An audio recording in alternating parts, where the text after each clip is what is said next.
नमस्कार मित्रों। नमस्कार मित्रों। हिस्ट्री रिसर्च पॉइंट पर आप सभी का स्वागत करता हूं। असिस्टेंट प्रोफेसर हिस्ट्री की टेस्ट सीरीज चल रही है। यूपीपीएससी असिस्टेंट प्रोफेसर की टेस्ट सीरीज चल रही है और यह टेस्ट सीरीज संख्या 3 है मित्रों। जो लोग हमारे कोर्स को ज्वाइन करना चाहते हैं ज्वाइन कर सकते हैं। केवल 1499 रुपये का कोर्स है।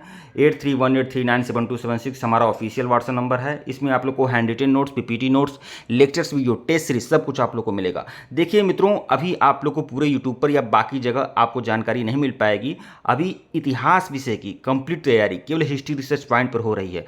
चाहे UPPSC, GDC assistant professor history का एग्जाम हो या फिर उत्तर प्रदेश में अशासकीय महाविद्यालयों में भी भर्ती आने वाली है। बहुत अच्छी खासी भर्ती आने वाली है, लगभग 1000 पदों पर। उसका भी यह सीरीज है, उसके लिए भी यह सीरीज इंपॉर्टेंट है। ठीक है, तो यूपीपीएससी और यूपी असिस्टेंट प्रोफेसर दोनों का कंप्लीट तैयारी है। 1499 रुपये में विषय इतिहास है। ठीक है, तो टेस्ट सीरीज संख्या 3 देखेंगे। लगभग मैं 2 टेस्ट सीरीज आप लोग को दे चुका हूं। यह तीसरी टेस्ट सीरीज है जो बहुत ही महत्वपूर्ण प्रश्नों की सीरीज है। आइए शुरुआत करते हैं। टेलीग्राम बिल्कुल ज्वाइन कर लीजिएगा और व्हाट्सएप ग्रुप भी ज्वाइन कर लीजिएगा।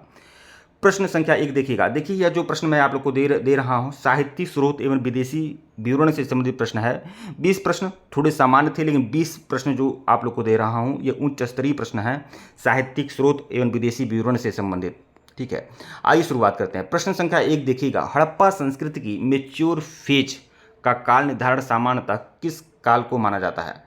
तो ये आपका 2600 से लेकर, अगर इन चारों से कंपेयर करें तो लगभग 2600 से लेकर 1900 BC तक यह हड़प्पा संस्कृति का मेच्योर फेज है। विकल्प बी जो है आपका सही है। व्याख्या देखिएगा। अधिकांश पुरातत्वविद और सिंधु घाटी सभ्यता के अधिवेताओं ने इसे 2600 से 1900 ईसा पूर्व की अवधि माना है, जब नगरों का विकास, योजनाबद्ध संरचना और संस्कृति चरम पर थी। प्रश्न संख्या 2 देखिएगा। किस साहित्यिक स्रोत को हस्तलिखी शिलालेखों और भारतीय इतिहास में एक महत्वपूर्ण समकालीन स्रोत माना जाता है? तो अशोक का शिलालेख। अशोक जहाँ शिलालेख की बात हो रही है कि कौन सा लेख जो है सर्वोत्कृष्ट है, तो वह अशोक का ही शिलालेख है। विकल्प सी जो है आपका सही है। ठीक है, हो सकता है आप लोगों को दिक्कत का सामना करना पड़ता हो, क्योंकि जो अक्षर हैं बहुत छोटे छोटे हैं। क्षमा करिएगा, अगली सीरीज में थोड़े अक्षर आप लोगों को बड़े बड़े दिखेंगे। ठीक है, अशोक का शिलालेख राजा अशोक द्वारा खुदवाया गया था। शिलालेख है जिसमें तिथि, प्रशासन, धर्मनीति और आदि विषयों का उल्लेख है। ये समकालीन स्रोत माने जाते हैं क्योंकि इन्हें शासन काल में ही उत्कीर्ण कराया गया था। प्रश्न संख्या 3 देखिएगा। मेगास्थनीज ने इंडिका नामक ग्रंथ लिखा था, यह किस शासक के दरबार का वर्णन करता है? तो यह आपका चंद्रगुप्त मौर्य के शासन का वर्णन करता है मेगास्थनीज की पुस्तक इंडिका। ठीक है, विकल्प सी जो है आपका सही है। मेगास्थनीज यूनानी राजदूत था जिसे सेल्यूकस ने चंद्रगुप्त मौर्य के दरबार में भेजा। ये तो आप जानते ही हैं। और इसने कौन सी पुस्तक लिखी थी? इंडिका, जो मौर्य साम्राज्य, समाज और प्रशासन आदि का वर्णन करता है। प्रश्न 4 देखिएगा। फाहियान किस काल में भारत आया था? फाहियान जो आया था ये गुप्त काल में भारत आया था, गुप्त काल में। विकल्प बी जो है आपका सही है। गुप्त काल में फाहियान भारत आता है। व्याख्या देखिएगा। फाहियान ने भारत की यात्रा की गुप्त काल में, गुप्त राजाओं के काल का विवरण दिया, विशेषकर धर्म, बौद्ध मठ एवं भिक्षुओं की स्थिति का पता लगाया। प्रश्न 5 देखिएगा। हेनसांग द्वारा लिखित, देखिए हेनसांग जो था यह हर्षवर्धन के समय में आया था और इसने एक पुस्तक लिखी थी सीयू की, जो चीनी यात्री था। तो हेनसांग द्वारा लिखित सीयू की ग्रंथ किस विषय पर केंद्रित था? तो बौद्ध धर्म एवं यात्रा वृत्तांत पर केंद्रित था। विकल्प बी जो है आपका सही है। हेनसांग ने भारत यात्रा के दौरान बौद्ध धर्म, मठ, वर्णाश्रम व्यवस्था आदि का अवलोकन किया और अपनी यात्रा का वर्णन शियुकी नामक ग्रंथ में लिखा। ठीक है, यात्रियों का राजकुमार भी हम हेनसांग को कहते हैं। प्रश्न 6 देखिएगा। किस विदेशी यात्री का भारत में आगमन सबसे पहले हुआ था? सबसे पहले कौन सा विदेशी यात्री भारत आया था? इन चारों की बात किया जाए तो मेगास्थनीज आया था। विकल्प ए जो है आपका सही है। मेगास्थनीज जो आया था यह चंद्रगुप्त मौर्य के दरबार में आया था। मेगास्थनीज 4वीं शती ईसा पूर्व, मतलब 400 BC में चंद्रगुप्त मौर्य के दरबार में पहुंचा था, जबकि अन्य चीनी यात्री 5वीं एवं 7वीं सदी में आए थे। अब देखिए, सबसे पहले तो आपका मेगास्थनीज आया था जो 400 BC में आया था। फाहियान तो 5वीं सदी में आया था। हेनसांग जो था 6वीं सदी में आया था। इत्सिंग 7वीं सदी में आया था। प्रश्न 7 देखिएगा। अलबरूनी का तहकीके हिंद किस शासक के समय लिखा गया था? अलबरूनी ने एक पुस्तक लिखा था तहकीके हिंद या किताबुल हिंद। यह मोहम्मद गजनवी के समय में भारत में लिखा गया था अलबरूनी के द्वारा।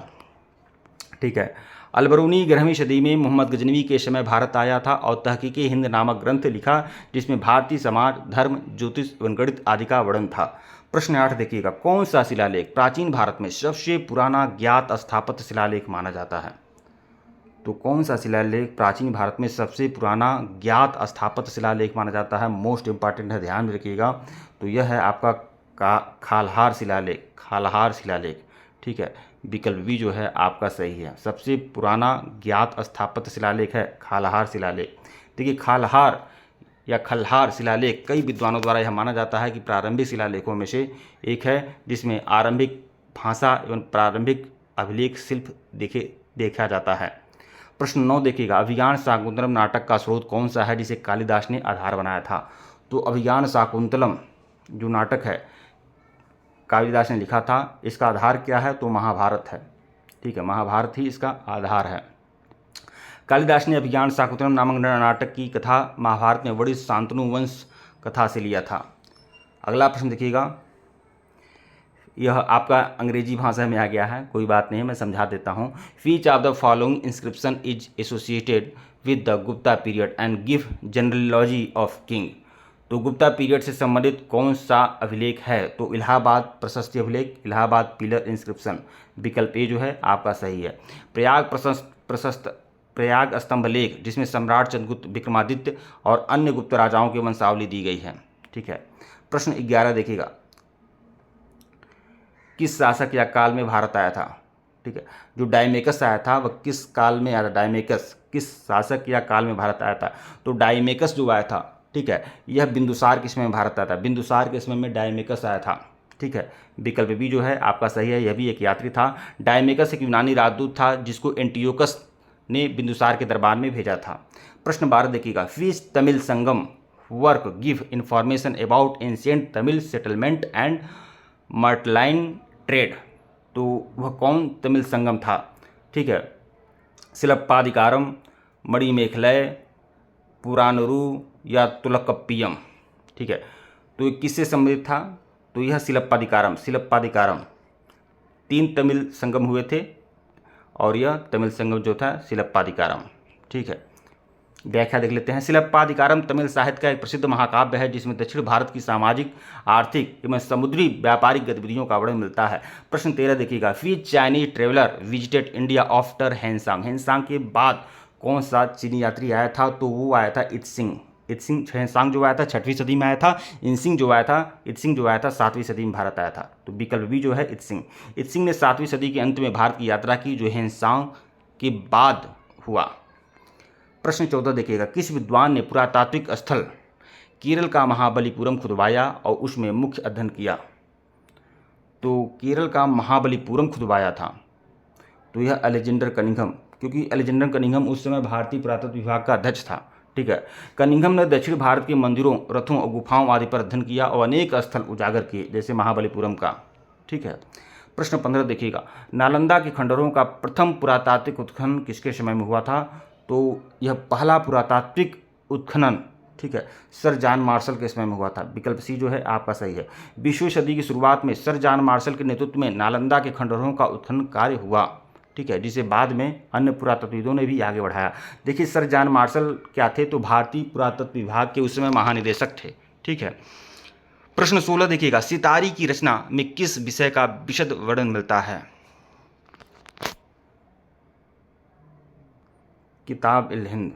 देखिए, सितारी यहाँ पर किताबुल हिंद है जिसको अलबरूनी ने लिखा था। इंग्लिश में देखिएगा, किताबुल हिंद में जो किताबुल हिंद अलबरूनी ने लिखा था, और अलबरूनी जो आया था मोहम्मद गजनवी के समय में भारत आया था, इसमें किस विषय का विशद वर्णन मिलता है? तो इसमें भारतीय ज्योतिष एवं गणित एवं धर्म और समाज के बारे में जानकारी मिलती है। ठीक है, अलबरूनी ने भारत की सांस्कृतिक, वैज्ञानिक एवं धार्मिक विविधता का निरूपण किया था।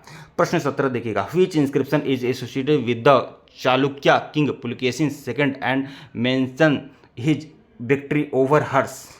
तो यह एहोल अभिलेख है। एहोल अभिलेख जो है पुलकेशिन द्वितीय और हर्षवर्धन के युद्ध का वर्णन है, जिसमें ये वर्णन मिलता है कि हर्षवर्धन इसमें हार गया था पुलकेशिन द्वितीय से। एहोल अभिलेख में पुलकेशिन द्वितीय की वर्चस्व और हर्षवर्धन की विजय का उल्लेख मिलता है। प्रश्न 18 देखिएगा, which foreign traveller describe the city of the Kanchipuram and ceremonies of the Pallava king. तो ये आपका निकोलो कॉन्टी। निकोलो कॉन्टी जो था यह विजयनगर की यात्रा पर आया था, निकोलो कॉन्टी। ठीक है, निकोलो कॉन्टी जो था 15वीं सदी में इटाली यात्री था जिसने दक्षिण भारत का भ्रमण किया और तमिल क्षेत्र की राजकीय और सांस्कृतिक गतिविधियों का वर्णन किया। ठीक है, कुल मिलाकर यह जान लीजिए कि निकोलो कॉन्टी इटली का था जो आया था विजयनगर की यात्रा पर। किस साहित्यिक स्रोत में हमें मौर्य काल के सामाजिक एवं आर्थिक जीवन की जानकारी मिलती है? तो वो है अर्थशास्त्र। विकल्प बी जो है आपका सही है। कौटिल्य रचित अर्थशास्त्र मौर्य काल की राजनीति, अर्थ, प्रशासन, समाज और की जानकारी देता है। प्रश्न 20 देखिएगा, सबसे आखिरी प्रश्न, विच इंस्क्रिप्शन इज फेमस। देखिए मैं क्षमा चाहूँगा कि जो आपको अक्षर दिख रहा होगा, छोटा छोटा दिख रहा होगा, अगली सीरीज में मैं इसे बड़ा कर दूंगा। Which inscription is famous for the its expensive detail on Chalukya dynasty and its located is the Vijayanagar region. ठीक है, Vijayanagar region. Which inscription is famous for inscript detail Chalukya dynasty. Chalukya dynasty के लिए कौन था? तो ये आपका देख लेते हैं, हालमिडी इंस्क्रिप्शन। देखिए हालमिडी लेख जो है कर्नाटक में स्थित है और इसे प्राचीन कन्नड़ भाषा का पुरातन उल्लेख माना जाता है जो दक्षिण भारत के राजाओं और शासन व्यवस्था की जानकारी देता है। ठीक है मित्रों, वीडियो को लाइक और चैनल को सब्सक्राइब करेगा, टेलीग्राम को बिल्कुल ज्वाइन कर लीजिएगा, व्हाट्सएप ग्रुप को जरूर ज्वाइन कर लीजिएगा। Uttar Pradesh assistant professor history, चाहे यूपी असिस्टेंट प्रोफेसर जीडीसी हो या उत्तर प्रदेश और शासकीय महाविद्यालय का असिस्टेंट प्रोफेसर हो, इन दोनों परीक्षाओं के लिए हिस्ट्री की कंप्लीट सीरीज चल रही है। 1499 रुपये का कंप्लीट कोर्स है।